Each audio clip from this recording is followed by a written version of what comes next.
Well, welcome everybody to the Steve Carson Show. This is the Fantasy Football Playoff Rundown. And today we are going to go ahead and travel out to the West Coast, where we're going to get to an Inland Empire League that is named League of the Legends, actually. And I'm actually blessed to have the 4 finalists actually on the phone right now. We got Pack Attack, which is name is Dusty Woodruff. You there? Yeah, pleasure to be on. Oh, nice to have you, Dust. We got Turnover Chain, Mr. Tyler Schuster. Stevie, how's it been, man? Long time, 2 years. Good to talk to you again. Oh, nice to talk to you. Actually, this is my brand new show. I mean, I think we might have talked as a side reporter, but, you know, this is my brand new podcast, so starting right now. Goat, Patrick, you there? You know, Steve, I am. It's a pleasure to be here and excited for the playoff run. That's nice to know. How about you, returning champ Peerless? Are you on the phone? Yeah, I'm actually here. I'm right here with my belt over my arm. Feeling great. That's good to know. All right, well, you know, let's get right into the show. I only got 10 minutes to cut into this, so, you know, I want to go ahead and attack the first matchup that's actually Pack Attack versus Turnover Chain. You know, this one is kind of interesting to me. I think both you guys came into the playoffs, as from what I've seen from a league rundown, as maybe 2 of the favorites in the playoffs. Pack Attack, my first question for you. In your guys' first matchup I saw in week 3, you went ahead and got the victory against Turnover Chain by 30 points. How do you feel about that? I mean, obviously, it's a little edge coming into this week's matchup. Turnover Chain's no joke. You know, he's got one of the hardest hitting teams out there. He scores a lot of points each week, so it's going to be a guaranteed shootout. Well, that's definitely heard. Is there any concern for you, definitely coming with Zach Ertz injury, or I know there was a little, obviously, you know, Carson Wentz being out for the year, and now Nick Foles coming in. Does that scare you with Zach Ertz going forward, and how do you feel about the injury? Well, the thing with Ertz's injury is kind of a lingering one. You know, it goes week by week, so hopefully he can get in there. Obviously, even though Wentz is out, Nick Foles, he looks like he's still a pretty decent quarterback. You know, he'll find his safety net at tight end, so as long as they're playing, I feel like he'll score some points. Duly noted. Another question for you is, I see Phillip Rivers is in a very interesting AFC West showdown with KC in KC. Now, KC's pass defense has been giving up a lot of points lately, but, you know, I think some do believe they have a good pass defense, and with the return of Marcus Peters, do you see Phillip Rivers going in there and getting you a good game? Oh, yeah, no doubt about it. Even with the return, Phillip spent money all year for me. You know, having that dual quarterback in this league is very something that you really need, I feel like, and it's good to have Phillip. I'll tell you that. Yeah, I agree with that. Last question for you, Dust, is, you know, I see that you both have Saints running backs here. You know, we have a Ingram versus Kamara matchup. Who do you think is going to get the edge there? Well, that all depends on, I'm not sure what Kamara's status is right now after the concussion protocol. I'm not sure, you know, how he's recovering, but it's looking good for Ingram. I'll tell you that. Okay, what's your score prediction? Score prediction is going to be somewhere, I'm thinking around 140, 160 range. I'm thinking I edge him out by 10. Okay. Thank you, Dust. I respect that. If you could stay on the phone and, you know, appreciate everyone else's time. I appreciate you coming on the show. Hey, pleasure talking, bro. I'll be right here. Okay. We're going to move over to actually his opponent, and that's the Turnover Chain. Turnover Chain, first of all, I want to say congratulations on getting to the playoffs and making it to the semifinals. Thank you, Steve. It's been a good year, long year, very competitive league, 20 teams, and happy to be in the Final Four. Yeah, actually, that's kind of going to be around my first question is how you feeling coming in with the longest win streak of all the members of the Final Four at 9 right now, currently at a 9-game win streak. How do you feel about that? Well, you know, I'm feeling really good. My team started off a little slow this year. You referenced the Week 3 loss to Dusty and his Pack Attack team, and, you know, that one hurt as well as all the other losses I took. But I feel like my team is peaking in the right moments. 9 consecutive wins. Got some good momentum heading into the playoffs. So don't get that. No time more important to peak than the playoffs, that is for sure. You know, I did see on your lineup you do have some little injuries going next to some guys. Kamara does look like, you know, he might be. He said that he wants to play. I know he still needs to pass concussion protocol. You have Adrian Peterson, and you also have P. Ryan, who had he came off the field limping a little bit. How are you feeling about your injuries in your backfield right now? Well, I'm not too scared about Alvin Kamara, to be honest. The NFC is a really tight race right now, and we know how the NFL treats concussions. I mean, they like to play them up and take all these concussion protocols, but typically the next week people are playing. And Saints lost, the Vikings lost, the Rams lost. Eagles won, but the NFC is very, very close. I don't think the Saints can allow themselves to go into the game without Alvin Kamara. So I'm expecting him to play. I'm expecting him to put up 25 plus. That's a good expectation. He's been lights out for the last few weeks, and from the last write-up I saw, it did say that Kamara is supposed to play, so that's positive for you. How about Jared Goff? I do know you're a Rams fan, but I know Jared Goff is going to be playing against Seattle's pass defense. How confident are you about that? First game against Seattle in the year, we were at home. The Rams lost. Jared Goff didn't play great. He's had his up and down moments, but for the most part this year been very good. Ended last game against the Eagles, the Rams took a loss, and ended the second to last drive with a sack strip with maybe 4 minutes left. So I know he's not feeling good about that. I think with the suspensions in Seattle, Bobby Wagner is not going to be playing. KJ Wright's not going to be playing. Obviously, they've already lost Cam Chancellor and Richard Sherman for the year. So this is a very, very big game for the Rams. This is for the division, the biggest game that they've had in probably a decade. So I'm expecting the first pick of last year's draft to come out and show why he was pick number one. Wow, that's well said. My last question for you before we get to a projection is, I saw a juicy matchup on your team, and that's Julio Jones going against the 32nd ranked pass defense. How do you feel about that? Steve, felt really good starting off my draft with Julio Jones and Des Bryant. Unfortunately, they hadn't panned out necessarily the way I wanted all year. They both had some explosive weeks. Julio had one recently that was just astronomical.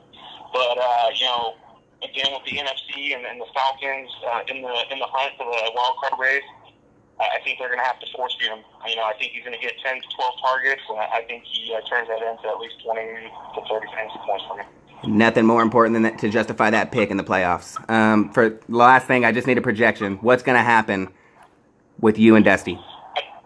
Well, my team is going to go off this week, redeem our loss earlier in the year, avenge it, against Dusty and Pack Attack. I'm seeing us putting up a 180, and I think his team is going to flop and put up 125 to 130, and we'll be handily smashing. Those are some big calls coming out of the turnover chain in the Pack Attack match. I want to thank both of you guys for joining. I'm going to move over to the GOAT, but good luck in your guys' matchup. I hope it goes well for both of you guys, and good luck. All right. Thank you, Steve. GOAT. That's Patrick Walsh. How you doing, man? First of all, I just want to say congratulations again, like I've said to the others, on making it this far. Well, appreciate that, Steve. Enjoyed the analysis on the other two teams. I respect both teams.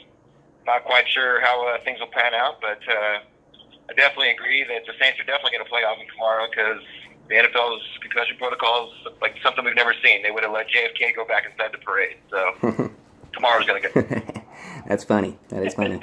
Well, first of all, I want to go ahead and just touch on your matchup with Splash right there. I know going into Monday, you were looking like the odds-on favorite to probably lose that one, but you went ahead and actually you won. And I just want to know, how are you feeling about that? How are you feeling Monday night after that victory? Well, Steve, quite frankly, fantastic. I mean, as a fantasy football player, it was exciting. It felt like the odds were against me, obviously, to pull that off. But as you well may know, I'm a Miami Dolphins fan. So to get the W because the Miami Dolphins stepped up and went and got the W, it just made it that much more special.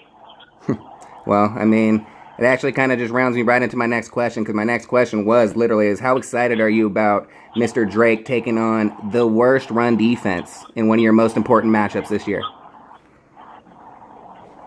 Well, Kenyon Drake has literally been Le'Veon Bell for the last 2 weeks, so we're pretty excited over here at GOAT for the usage. The expectation for Kenyon is obviously to continue to dominate the football game both in the air and on the ground. He's an explosive athlete. He's really starting to make his mark here, and I wouldn't be surprised if Kenyon's able to put up 25 plus once again. I'm sure that's something Peerless does not want to hear. Okay, bringing me to my next question. I see that you got some really good options at your flex option as well on your bench. Have you decided who's going to be maybe your last or your last two spots at your flex, or is that kind of still up in the air right now? Well, it's an interesting question, Steve. That is obviously the dilemma at this point. There's some things that need to be seen. Unfortunately, the muscle hamster put the ball on the ground last week and got benched as a result. So one of the potential options is kind of looking like it may be lost at this point. Nathan Peterman took a concussion last week, so not necessarily expecting him to play.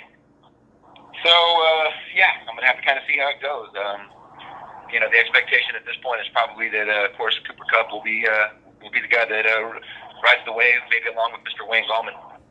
Well, yeah, I see that. One question I have here is I know that last week very, very bad conditions for Peterman and the Colts game and all that stuff. But I do see that the Miami Dolphins are going into Buffalo as well. Is that something that weather, is that something that maybe scares you going into that game? Well, I mean, I'm not sure what the conditions will be in terms of will they be quite to the same level. No, I think right now, I think that they're looking right now at about 29 on the low to about 34 on the high. Right, but I saw that it's not supposed to snow until about 5 or 6 o'clock that night. So that would make it quite a bit different than the previous game. So I think for me, the wonder there is how well will we throw the ball. I think LaShawn McCoy and company kind of showed in last week's matchup that the running game definitely has the advantage, as LaShawn had a field day. So even if the snow is out, I expect Kenyon to do well. The concern there would be how that may affect, Jay Cutler and Devontae Parker. Okay, my last question before I want to get your projection. Is there any scare for Todd Gurley going up against a very good run defense in Seattle? Currently, against fantasy right now, they rank as the number 2 run defense. I know for NFL rankings, it's not the best, but against fantasy running backs right now, they are a top 5 defense against the run. Do you think Gurley is going to go in there and expose their defense for what it is? I mean, Todd Gurley wakes up out of bed and pisses excellence as soon as he hits the bathroom. I don't think there's any expectation other than dominance for Todd. That's all he's ever brought. It's all he's ever going to bring. He faced the number 1 run defense in the NFL last week and literally acted like they were nothing. So I expect domination from Todd. I expect Todd to make sure that I take it to the Super Bowl and to be my MVP as he's been all season long. All right, well, to my last thing, I just need a projection. I know you probably want a lot of revenge in regards to that Week 7 match, so give me a final score projection. I mean, the Week 7 match was definitely weird. Fearless scored like 150 points with 3 players on Thursday night. Amari Cooper, Derek Carr, and Tyreek Hill. So, yeah, it's definitely ingrained in my mind. But that being said, I'm, putting it together at the right time. The team put up 190 points last week. That was the score that would have taken care of anybody in the playoffs this week, including the guys on the other side. So, once again, I'm going to say that we pushed the pace and put up a clean 2 bills. Expect 200 from Goat this week. Pure confidence coming from the Goat side. That's pure confidence right there. And, I want to say again, congratulations on making it this far and good luck this weekend against Peerless. And, I hope the best for you. Thank you for coming on my show. Steve, appreciate you having me. Take care. All right, well, that's going to get us to the last competitor. Peerless actually was the 2016 champ for fantasy. Peerless, how you doing? I'm doing good, Steve. How you doing, man? Thanks for having me. It's been a long year. Happy to be here. Nice to have you. Nice to have you. Well, one thing I want to get out in the open, I think it's kind of obvious for probably even the other owners, is you've probably been the luckiest team so far, out of the Final Four. How would you say that luck continues? Luck, I think, in fantasy football is just what goes with it. I think you got to have some skill, you got to have some knowledge, you got to have a little bit of luck. Whether it's who you play, whether it's who you don't play that week. But I do think that the last couple weeks it's been a little less luck because I've had some guys like Deshaun Kaiser and some guys step up a little more consistently like Marquise Goodwin and Alex Collins who are maybe a little less lucky.